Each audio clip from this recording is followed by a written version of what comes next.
The relationship between order and chaos is as eternal as night and day.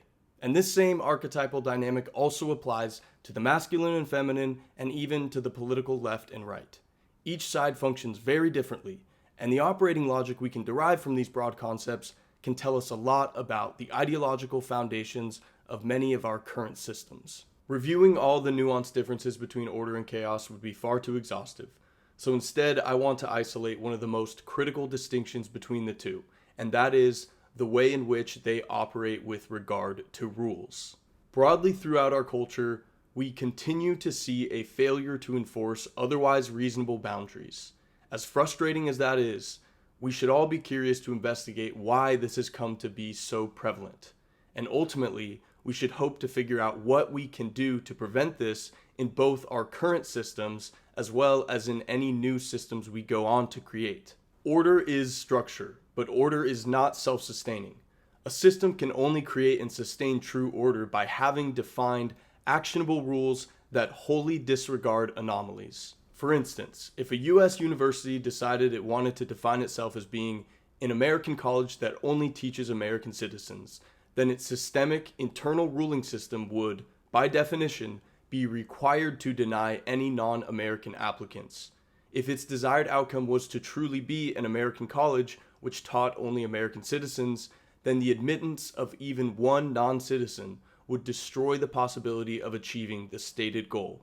And if we look further at this particular system, which holds the national homogeneity of its students as the ideal result of its system, then that exact outcome would definitionally be synonymous with order. Therefore, this established definition of order can only be achieved through a nationally homogeneous student population. Order does not on its own have an explicit organized definition. Order is relative to whatever the specific system is and its stated goal. To understand order, it requires a clarification of what the objective outcome is intended to be. A system of rules must then be created to facilitate that outcome. A measurable outcome must always first be articulated so that it is always possible to objectively assess whether or not order is being upheld. So, if order is determined by an outcome, which must be measurable and defined, then the internal mechanisms which facilitate that outcome then act as the rules of a system. The rules are sorting mechanisms for determining what is true and rightly in pursuit of the system's definition of order. And so I use true to mean anything aligned with the pursuit of the system's desired outcome. Truth in this context would be something in compliance with the system's rules and thus fundamental to achieving or aiding the desired outcome. For example, a bathroom system decides that male and female are the only two genders, that they are distinct from each other and intrinsic to DNA. The application of these principles in a functional system would assert that people are to only be permitted in the bathroom of their same gender. That is the truth which this particular system operates under. Men using the men's bathroom and women using the women's bathroom aligns with the truth of the system, and proper usage results in the maintenance of order. But if someone were to intentionally use the opposite gendered bathroom, that would violate the defined truth of this system, and its rules would be broken.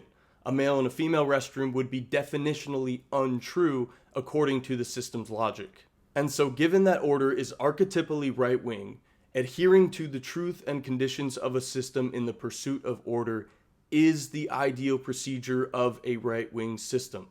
That is because strict, uncompromising order is the logical conclusion of a system purely built upon this foundational logic.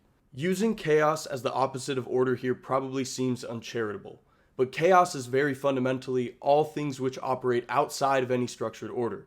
Chaos generates the raw material which gets processed through an ordered system. Chaos is creation. And so all systems require the integration of chaos, even those which are exceptionally ordered. The greatest road still needs cars to drive on it to be rendered useful. The most efficient farm will always need naturally growing crops before they can be packaged up and sold. That US college isn't able to preemptively select the students which will apply. There must be organic interest to attend. Once again, chaos creates the raw substance for a system to sort. Chaos, used properly, is absolutely necessary for any system to be useful and ordered. And chaos needs order just the same. A farmer who can't set up a system to properly tend to his crops will have no harvest. A man with a car and no road won't be able to drive anywhere. But the important distinction here is that the boundaries set by our system must be the rules, and they must not be subject to negotiation. For a maximally ordered system, there must be no elements of chaos built within the actual logic of a system's operations. That ambiguity will naturally turn the now loosened rules into mere negotiations. And once this happens, true order is entirely lost. Rules then become general boundaries, not firm barriers. And it is here when we see the breakdown. Chaos, the feminine, embodies empathy just as order embodies truth.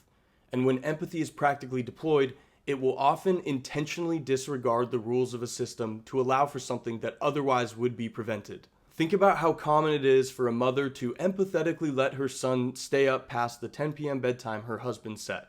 The rule is masculine, and allowing an exception is feminine. That child now no longer sees that 10 p.m. bedtime as a legitimate boundary. Why not 10:30, he will inevitably ask. If we look at this more practically, consider the scenario where a foreign student did apply to that American-only U.S. college. After they were rightly rejected, they made a desperate plea and insisted that it was their dream school. A system which is open to even hearing that emotional plea is not committed to order. But in a properly ordered system, that context should have no bearing on the system's final sorting decision. If empathy were used for exceptions like this to be made, then the validity of the entire system could be immediately compromised. That is why chaos must be excluded from the logic of the operating system, but not the system broadly. We need cars, but they must drive on the street, not on the sidewalk. Empathy always requires the willingness to trade away truth. And it does this when it values an incongruous individual above the rules and objectives of a set system. Just as conceding on the trans bathroom issue would entirely destroy the fundamental principle of distinguished and immutable sex, all for one person's delusion to be validated. And it's very easy to see just how fast this can spiral into further chaos after one breach like this. In addition to the rejection of truth, a chaotic system also has deep fundamental inefficiencies. One of the more relevant real-world examples of this is what we've seen with social media companies in recent years. These sites are used by billions of people, and they all have some form of a terms of service which allows them to ban users when posts supposedly violate the rules. But while they have this ability to ban users, they also offer an option to appeal the decision. Yet how many times have we seen these bannings and watched as the affected user desperately tries to get in contact with the company to appeal the case, and the appeal process is shown to be completely faceless and nearly impossible to overturn. Disregard the ideological bias here even. The actual root of this systemic malfunction comes from companies attempting to include empathy in their massive systems operating logic. To violate the terms of service is subject to the interpretation of the company, but on a scale of billions of people, these companies do not have the resources to personally hear out all their users' grievances and ensure fair outcomes. The far more practical and efficient mechanism here would be to devise explicit rules that are not subject to interpretation. A ban would be made under objective criteria. Anything not breaking the well-defined rules would be acceptable content. But since these companies have all chosen to intentionally insert chaos into their operating logic, it has led to lengthy, ambiguous, and frustrating outcomes for users. And this uncertainty of the boundaries then leaves the remainder of the users walking on eggshells, worried they could be next, all because the disordered system does not have clearly defined rules. A disordered system can then create deep animosity when people are excluded or banned in a manner that's not well defined. Zuby was even banned for misgendering when he responded with, "Okay dude," to a trans person who he didn't even know was trans. After much public speculation, it came out later that many users were banned during the coronavirus response purely at the directive of the government. This happened across many sites. Targeted action often leads to many factions feeling demoralized and discriminated against. And if the company can hide behind the government or its sheer size, then users begin to lose all hope in the integral order of the system. We've seen this specifically happen with so many right-wing people on these same social media sites. If a system does act in accordance with its defined parameters, though, it can effectively exclude personal discrimination outright. For example, if a tech company restricts the age of their users to 18 and up, that is not personal discrimination. Instead, it is rational apathy used to properly guide and define the system. There is no tolerance for those who are 17 years and 364 days old. There is a rule, and it is not open to pleadful negotiation, regardless of how obviously indistinguishable this person would be on the day prior to his 18th birthday. The rule is the rule. Through strict enforcement, the site can remain ordered and adult only. This rational apathy allows us to be steadfast in our decisions and lets us retain a guide for how we must act to achieve our desired outcome. It removes the personal from the decision. Systemic actions become technical and objective. This rational apathy is also extremely important when it comes to properly enforcing the law. I saw Asmund Gold talking about implementing an immediate prison sentence for anyone that steals, independent of the value of the goods stolen. His argument is not that it matters if you stole something that's worth 50 cents. He explains that he just doesn't want to live in a world where theft is tolerated, and strict, exceptionless prosecution of theft will effectively dissuade people from stealing. If we do not prioritize order in the manner we should, and instead integrate empathy into how we treat theft, we could maybe allow for some type of review of the borderline cases. Perhaps a young kid stole, and we don't want to see an excessive punishment. But once that perspective is instituted into the system's operating logic, we see that the mile is always taken from the given inch. The system begins to crack, and unless vigorously reinforced, it will fall further into chaos, just as all liberal cities have. After years of defanging law enforcement standards in California, San Francisco actually decided to classify all nonviolent theft under $950 as a misdemeanor. The insistence was that this would exonerate those underprivileged people from supposedly unnecessary legal persecution. The assertion from those like AOC was that most shoplifters were simply stealing diapers and bread for their family. But unsurprisingly, this was not the case. And in actuality, when the legal system included empathy in its operating system, it instantly degenerated into even more chaos. These types of conversations over laws and leniency are nearly always centered around the perpetrators. But very few talk about what happens to the honest citizens that now live in this danger and filth, all because so much empathy was shown to criminals. Why don't we ask ourselves, what about having empathy for those who rely on the ordered systems to remain functioning? I would much rather have a world where a 7-year-old girl can go outside, play around, and feel safe than a world that proudly puts a man with multiple arrests back on the street after giving him an empathetic fourth chance at rehabilitation. In business, the same principle applies.